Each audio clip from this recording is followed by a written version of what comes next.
Evening, everybody. Charles Moscowitz here, Monday through Friday, 10 p.m. to midnight Eastern Standard Time, where I take live phone calls. Welcome to the program. Let me just see if I'm up. I don't see it up on YouTube for some reason. Let me just check my YouTube pad. You can never tell completely. But at any rate, we are here and we are taking calls. That's one thing I want to do. I'm checking YouTube only because I want to be able to get chats. That's very key. Let's see where we are. YouTube. Yes, here we go. Yeah, there it is. Okay. And the chat line is open. You're welcome to join the program. Good. The mute is there. So we'll chat away. Come on down. Let's see. I also am up on the phone. If you'd like to call in, 617-396-4958 is the number. 617-396-4958. And what is on your mind this evening as we move toward the Christmas season? Just as a matter of programming note, I am going to be doing this program Monday through Friday, 10 p.m. to midnight Eastern Standard Time. I'm here in Boston, starting the first of the year, and I have an interesting guest lined up. My main goal here is to develop a live audience of people who feel like interacting at this time of the night, who have questions or comments, who want conversation, who want maybe have a few jokes, whatever you want to talk about within community standards. And to do it by means of chat on the YouTube channel, but also by means of the phone call. You can call in 617-396-4958. Please feel free to pick up that phone and dial that number. Let me just make sure my Yeti is functioning. Yes, everything looks good. I'm going to go over a couple of stories that in the atmosphere that we're operating in right now, which is political censorship, it's difficult to know whether or not I'm going to be permitted to do this because I want to talk about one of the verboten topics, and that is the 2020 election. Now, I want to preface this with a disclaimer, and I'm hoping that this is good enough for the censors. I am not questioning the present government. I recognize that Joseph R. Biden is the president of the United States, and that Kamala Harris is the vice president of the United States. They were sworn in on January 20th, which makes them president and vice president. And I'm not questioning that. That's obvious, okay? To question how they got there, that is something that over 60% of Republicans do question, and I think probably about 25-30% of Democrats do as well. It does not look right to me. Now, again, I'm not in any way, I'm not trying to be subversive here. I don't think that we can change what happened. It happened. I'm not one to say we need to, Trump should go back into the White House, or I wouldn't even go so far as to say that I support decertifying the votes, the delegates. I'm not sure that's possible. I'm not saying I wouldn't want it to happen. I think that my goal is simply, as an American citizen, I want the legal system to function and to work its way out. And if the legal system discovers that there is cause to decertify a state's election, then that is up to that state. And I think that whatever the case may be, that should go forward. And that could eventually mean that the election could be decertified. I'm not saying it will.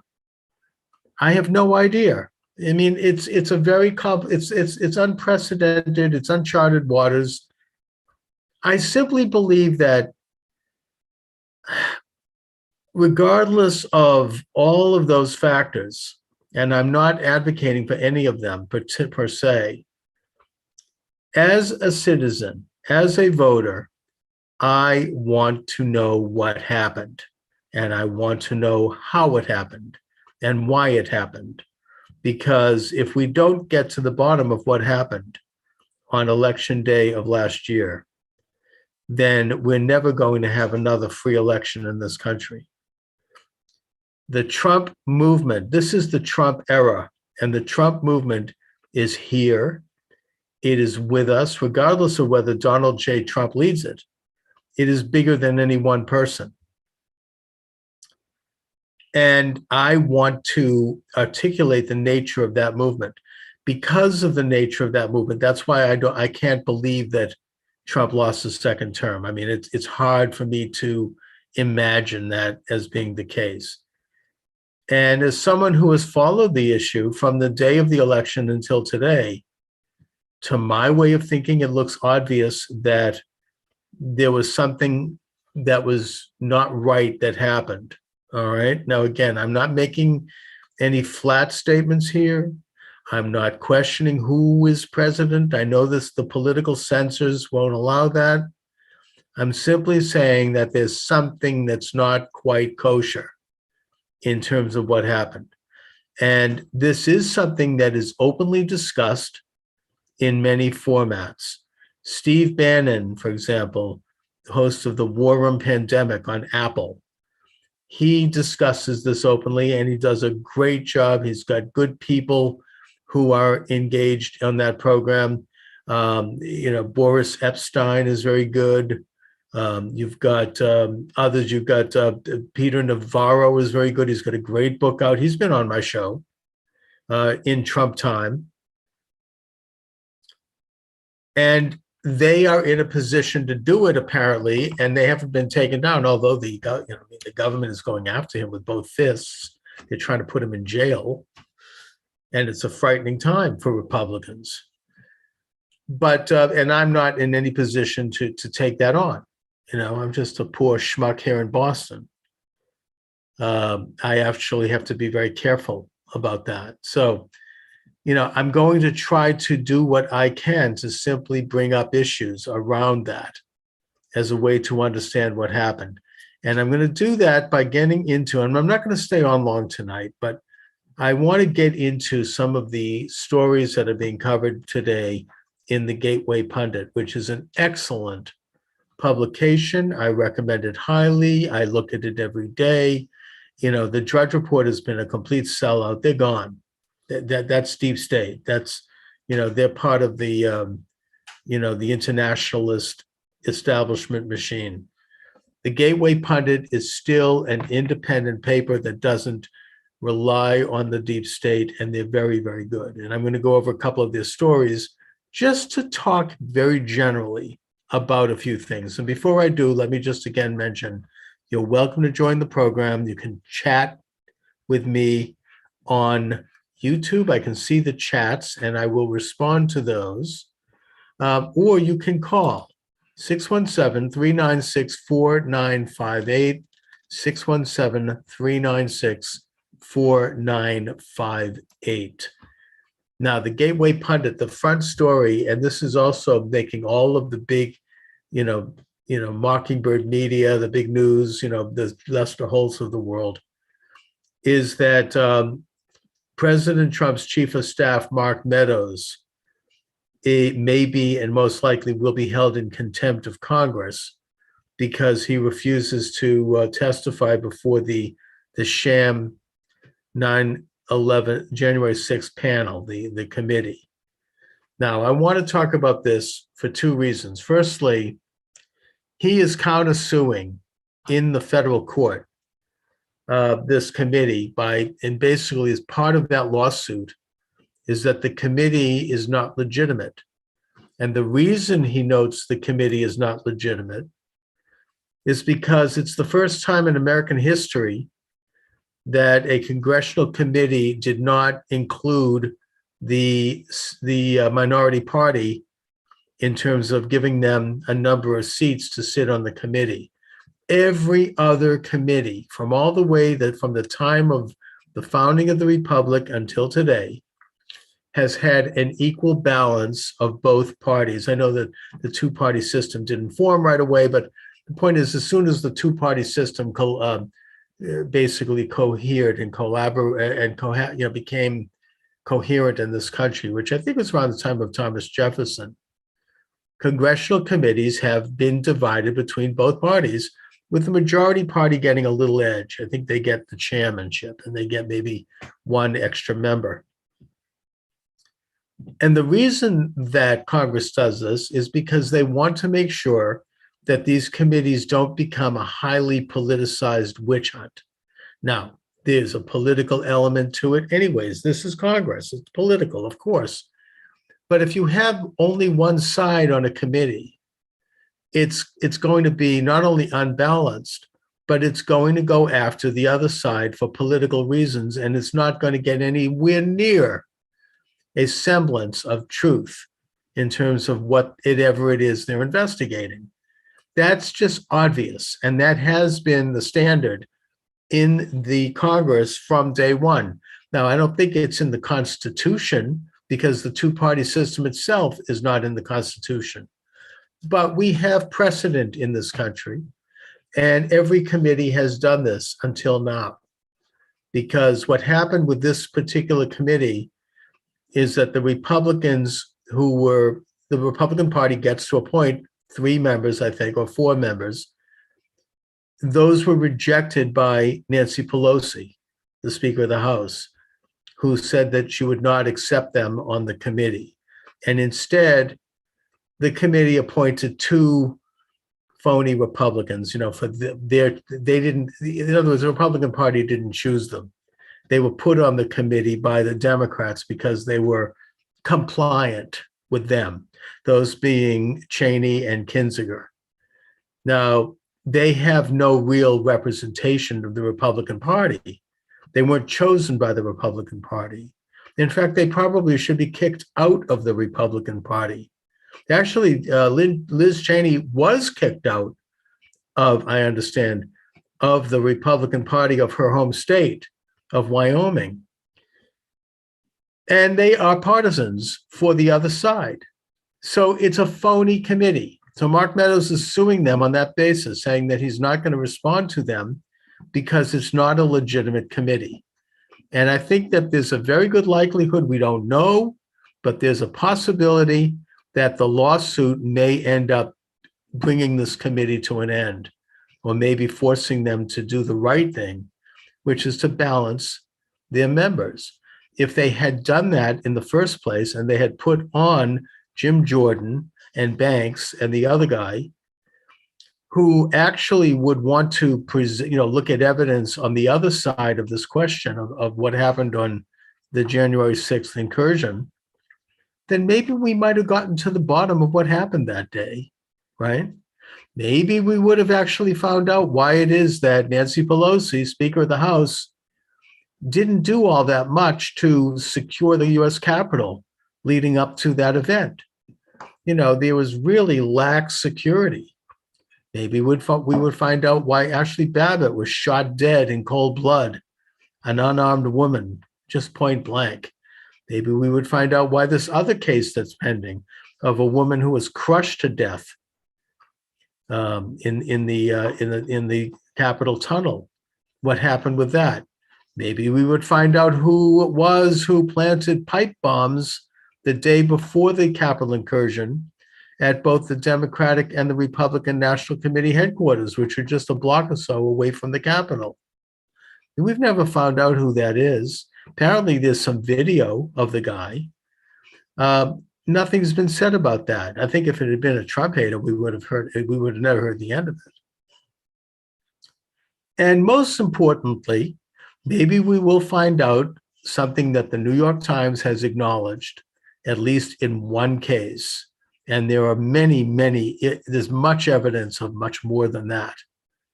that some of the ringleaders in the event were FBI assets, FBI agents were helping the FBI, and or they were Antifa dressed in Trump-like garb to look like Trumpers. Now, the fact of the matter is that if you look at this article, you can see what it is that they're actually investigating. They're not even talking about what happened on January 6th. Let me just read the article. This is in the Gateway Pundit. Sham January 6th panel votes 9-0 to hold Trump Chief of Staff Mark Meadows in contempt. Cheney reads Meadows' private text messages out loud, which is really pretty heavy. I don't know how they got those. Okay, the article goes on to say, the Marxists on the January 6th committee Monday evening recommended Trump's former chief of staff, Mark Meadows, face contempt charges. Mark Meadows informed the committee that he would no longer appear before the sham committee for a deposition because they weren't respecting boundaries concerning executive privilege. We agreed to provide thousands of pages of responsive documents, and Mr. Meadows is willing to appear voluntarily, not under compulsion of the Senate committee's subpoena for him, for a deposition to answer questions about non-privileged matters. Now actions by the select committee have made such an appearance untenable, the letter from George J. Twillinger stated. I assume that's his lawyer. Liz Cheney and Benny Thompson responded by moving forward with contempt charges against Meadows. These text messages leave no doubt. Multiple Fox News hosts knew the president needed to act immediately. They texted Mr. Meadows. Cheney said that the panel voted to recommend contempt charges. She proceeded to read Mark Meadows' private text messages with Fox News hosts out loud. Now, what is this about? What are these private text messages? And what is this business about, he needed to act immediately, the president? What this has nothing to do with the January 6th incursion, which is something that President Trump obviously knew nothing about, nor was anyone expecting that. This has to do with the protests that were held in the National Mall on that day. Why were there protests? There were protests, peaceful protests by families to support the efforts that were going on in the Congress to examine the accusations being made in 7 states, the 6 so-called swing states, Pennsylvania, Georgia, Michigan, Wisconsin, Nevada, and Arizona, and in addition, New Mexico, which was a Biden state, by which there would be alternative delegates that were going to contest the seating of the Biden-appointed delegations appointed by their respective governors. They felt that there had been improprieties in their states, and they wanted to have a public hearing so that the American people would know what those improprieties allegedly were. They would have been questioned and cross-questioned on the floor of the House, and it would have been all heard in public. That is what the rally was there to support. And that is something that is constitutional. It has happened in elections going all the way back to Thomas Jefferson, when Jefferson himself, acting as the president of the assembly, gavelled himself in as president. It's happened even recently during the Bush election, a re-election of George W. Bush, when the Ohio delegation contested the election. If you had one senator, at least, and one representative co-sign a letter and hand it to the president of the assembly, who also happens to be the vice president of the United States, then the president of the assembly is obligated to offer that state up to 2 hours to present their case for contestation. That happened in 2004 with the state of Ohio, which contested the election of George W. Bush. That letter was signed by Senator Barbara Boxer of California and Senator and Representative McKinnon of Georgia. So this is something that is done. This is completely constitutional. This is part of our ability as citizens to be heard if we think there was something inappropriate. And that was what they wanted to do on that day. And that's what the protesters were there to support, because the protesters believed that there were improprieties, certainly in those states, and they wanted to offer support for that. So why would they then have an incursion into the Capitol to scuttle the whole thing? It doesn't make any sense. It doesn't seem quite right, because the people that gained by that were the Democrats, not President Trump. President Trump lost from that because by suspending that hearing, which is what happened, just as Arizona was starting to make their presentation. I was watching it on television, and it was a brilliant presentation. The whole country was going to finally hear what this evidence was. Then we can make a judgment for ourselves. We don't know what it was. We'll never know what it was because it was stopped. And the reason it was stopped was because of this incursion.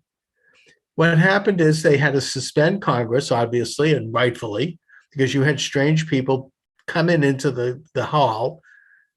And the result is that everything was suspended until midnight, when they reassembled in the dark hours of the night, the wee hours of the morning. No media there, no films, no reporters, no hearings, and they just gavelled Biden through. So who gained from this? Did Mark Meadows and President Trump want to plan this protest? Yes, I'm sure they did. It was talked about for a while. It was talked about by me on my show. I was looking forward to it as a citizen. I was like, finally, we're going to hear the truth. And you had about over 100 Congress people, I believe, step up and say they co-signed the letters. You had a solid group of senators. I think it was 4 or 5 senators, including Josh Hawley of Missouri and Ted Cruz of Texas and several others, who stepped up and said that they would co-sign these letters. So we were finally going to get the hearing that we all have been clamoring for since the day of the election. And we felt that we wanted to see at last, in public, in the right legal forum, the US Congress, evidence that there may have been improprieties in the election, and that those improprieties may have risen to a sufficient level that perhaps a delegation would not appropriately have been seated. Now, what that would have meant, we can't know. There were various theories about that. You could have had a situation where the president of the assembly, who's also the vice president of the United States, Mike Pence, would have, at the end of the 2 hours, said, we're not recognizing the other delegation. And apparently the Constitution gives him what's called plenary power to do that. Jefferson did it in 1800 when he said, I'm recognizing myself as president. It's actually pretty interesting. If that happened and enough of those delegations were not seated, then neither candidate, Biden or Trump, would have gotten enough, perhaps, delegates to become president of the United States, because that's what this assembly was there to do. Once one or the other achieved the sufficient number of delegates, then that candidate would become the president of the United States. So if that happened, and they came out with neither candidate having enough, then the election would have gone into a special session of the House of Representatives, with each state legislature sending up one representative. This isn't the usual House. This isn't, Nancy Pelosi's House. This isn't even Congress people. These are specific delegates sent up by each state legislator. So you have 50 delegates to the 50 states. They would assemble and they would decide who was the next president of the United States. It's happened before. It happened with John Quincy Adams in 1824. It happened with Rutherford B. Hayes in 1876. This isn't unprecedented. And I think that, frankly, what would have happened in a case like that is that, given the fact that at least 32 or 33 states have majority Republican state houses, which would have been picking those delegates, then it is very likely that President Trump would have won. Maybe that's what they were trying to stop. Maybe they just wanted to stop the evidence from coming out because we never got to hear it. Either way, we never did hear it. And the fact that people like Mark Meadows and others wanted to encourage those protests, that's criminal. That's freedom. That's free speech. A lot of people encouraged it. I encouraged it on my little show here. I didn't tell anyone to, I told people to be careful of agents provocateurs, people dressed as, we all knew this was going to happen.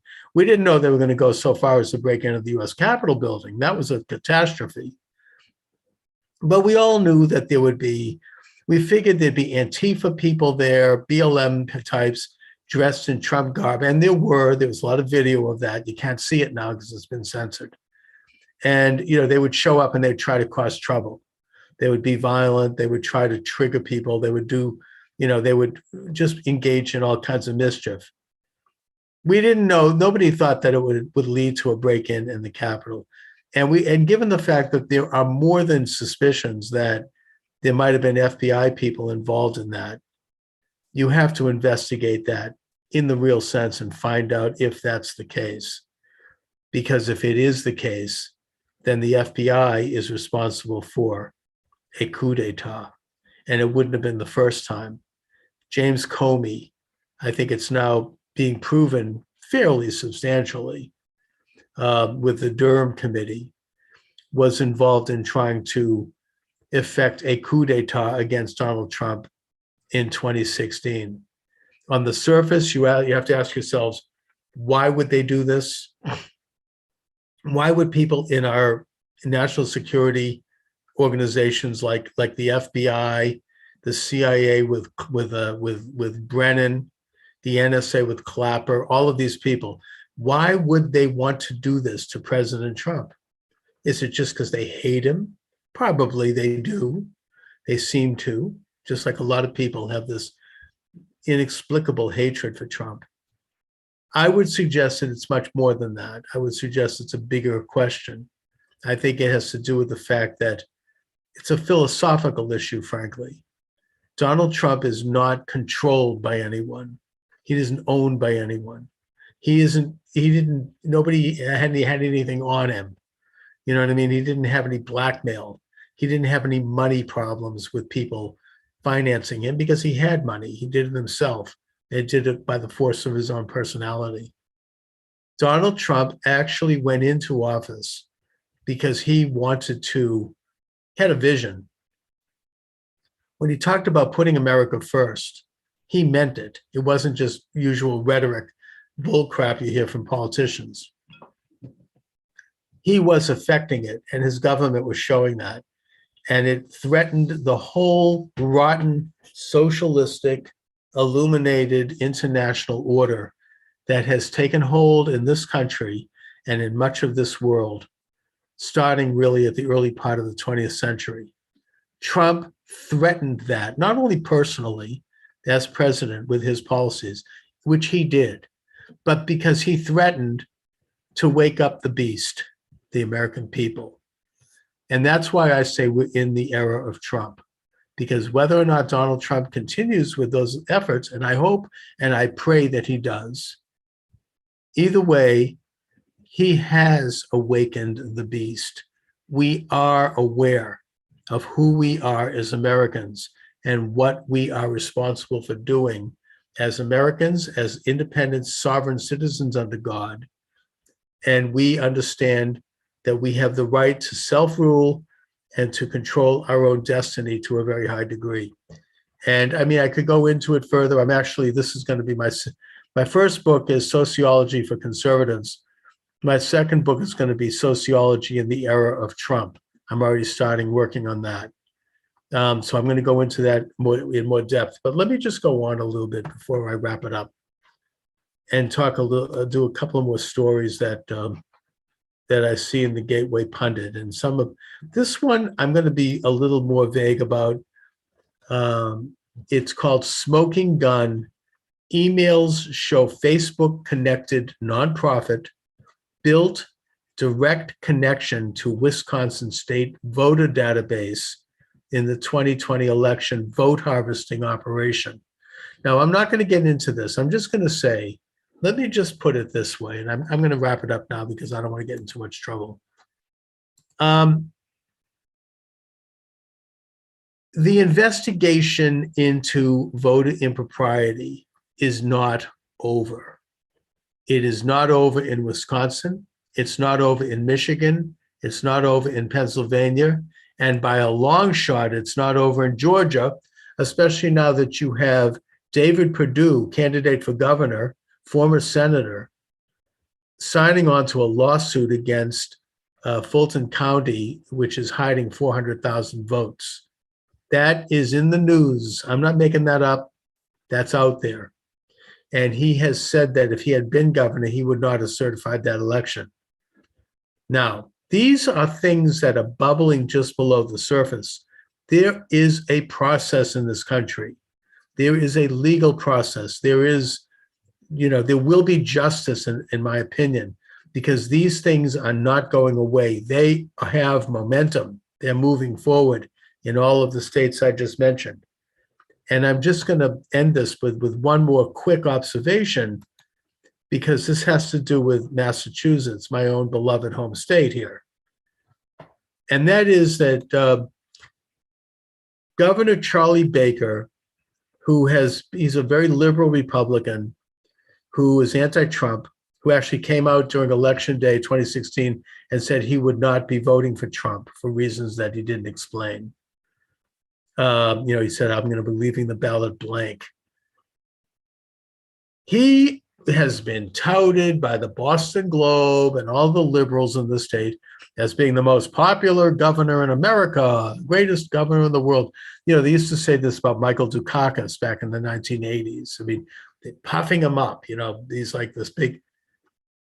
Well, he just announced that he's not running for re-election, and it has sent shockwaves through our state. And one of the reasons that he announced that he's not running for re-election, I would think, is that a recent poll showed him 25 points behind the Republican challenger, Jeff Deal. Now, Jeff Deal has been endorsed by President Trump. He's not super conservative. He's kind of a Massachusetts Republican. I think he's a little bit like a Glenn Youngkin in Virginia, although he happily and proudly accepted Trump's endorsement. Now, the polls showed that he had 50%, whereas Charlie Baker had 25%. And then when the people who took the poll were asked, how do you feel about this after you know that Jeff Deal received an endorsement from President Trump, his numbers went up to 57%. And Baker's numbers dropped from, I think, 25 to 20 or 30 to 25. So there's something going on in Massachusetts. I really think. I think that is why Charlie Baker can't run, because he can't win the Republican primary. And if he can't win the Republican primary, he's done. Now, I've heard a liberal friend of mine say, well, he could run as an independent. I don't think so, not in this state. If he runs as an independent, first of all, he's not as popular as the Globe has been pushing him all these years. And secondly, he would be picked apart by both the Republican and the Democratic candidate. There would be nowhere for him to go. So he's not running. And I think that goes to the power of the MAGA movement and of Donald Trump's influence. The second thing I want to bring up in Massachusetts, and this just came over my radio station today, and that is that the state legislature is not going to renew the emergency voter legislation that they had passed last year in lieu of the COVID-19 virus. In other words, they're not going to leave in place the ability for the governor and the election board to send out unsolicited absentee ballots by the hundreds of thousands. And they're not going to allow the state to leave the polls open for another day or two, like they did last time. This tells me that something is going on here, because I can't imagine them relinquishing that if they didn't have to. That is power. That's sheer, exercise of fiat power. And they wanted to do that. They wanted to permanent, if you had this national election bill, those kinds of things would be made permanent. They wanted to keep that. This is liberal Massachusetts. And they're letting that go. They've decided, we're too busy. We're going to go home for Christmas. They're not going to vote on that. And I think that the reason they're not voting on that has everything to do with the unpopularity of Charlie Baker in the Republican Party, and with the awareness that if they went ahead with that and they voted for that, it would become a national issue. It would have become a national conversation. It would have shined a light on this in all of the other states. And so they're taking their loss because they don't want that to happen. They figured maybe they could do a turf battle and pull this crap off in other states quietly and just let Massachusetts go. Because after all, Massachusetts is a hard blue state and they don't have to worry here anyway. So, we'll be fine. I would suggest that this is a reflection of what's going on nationally. Thousands of people are getting involved in election politics in advance of the midterm election. Mothers and fathers, teenagers, elderly people who are at home, empty nesters, people who have a little extra time on their hands, regular citizens, John and Jane Q. Public, they're getting involved in election politics. They're volunteering to work at election polls. They're going to volunteer to work in the election counting rooms where you're supposed to have one Democrat and one Republican looking at the ballots coming in to make sure that they're on the up and up, something that we didn't have in 2020. And I do blame Trump for that, by the way, and the Republican Party. They didn't do much. They weren't seeing how important that was. Well, they get it now. And it just so happens, for example, that in Virginia, the victory of Glenn Youngkin had everything to do with the fact that the Glenn Youngkin campaign, the state Republican Party, and the National Republican Committee put muscle and money behind getting volunteers in the field in that state. And so that every single precinct, every single voting booth place would have Republicans watching. Where Republicans would be in the counting rooms, looking and inspecting the ballots. And they also had a staff of lawyers who are election experts on call with a hotline, waiting to hear from anyone who wanted to report improprieties anywhere in that state. And they were ready to spring to action on a drop of a dime. That is why Youngkin won. And he wasn't supposed to win because the sleazebag McAuliffe, one of the slimiest politicians around, was supposed to win. He was the Democrat, bigwig. I mean, Biden won that state allegedly by 8 points. Interesting, huh? And yet he lost. That says something. We can get into that. But the point is that the model that was created in Virginia is now being replicated across the country for all of the midterm elections. I don't trust the Republican Party. I don't think they're doing diddly squat, but average people are doing this. They're getting involved, and it is a way to actually affect the future of the country.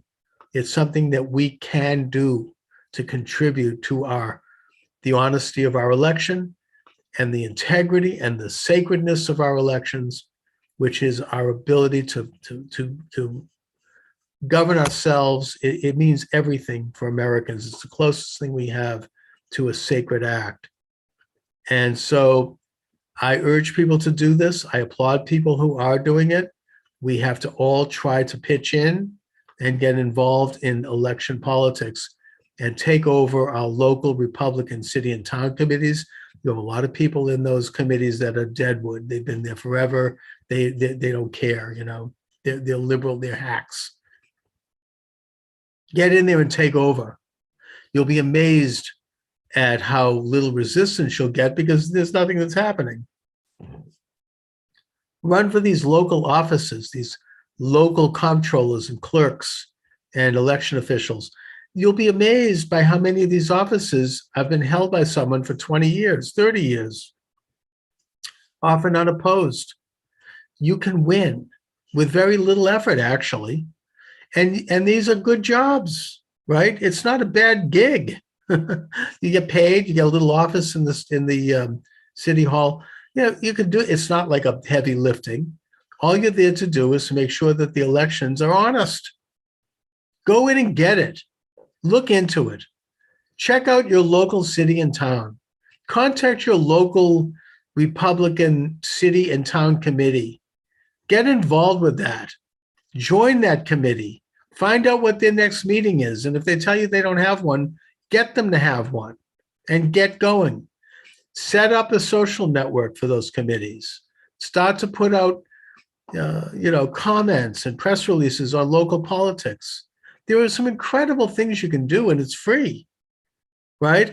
I mean, I do this little show, but back in 2004, 2003, when I ran for Congress in Massachusetts, I had a local cable show. And I can tell you, cable is the great secret. I mean, if you live in a community, all you need to do is go down to your local cable office, sign a document, and you can get a cable show. I would go on once a week. I'd interview someone. And the fact is that, those cable stations, I don't know what's going on now. This was 2004, so I can't speak to what's happening now. But I can tell you that those cable stations are starving for content. They have nothing to show. So I would do an interview and they would run it over and over again throughout the week.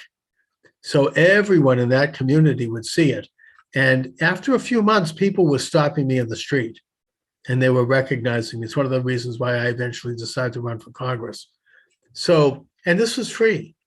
So there are a lot of things we can do. There are a lot of tools we can have to get involved. They're extraordinary. So I'm going to leave it at that. I want to thank you for watching, everyone. God bless you all. The show is self-sponsored by my books. I don't ask for donations. I don't ask for money.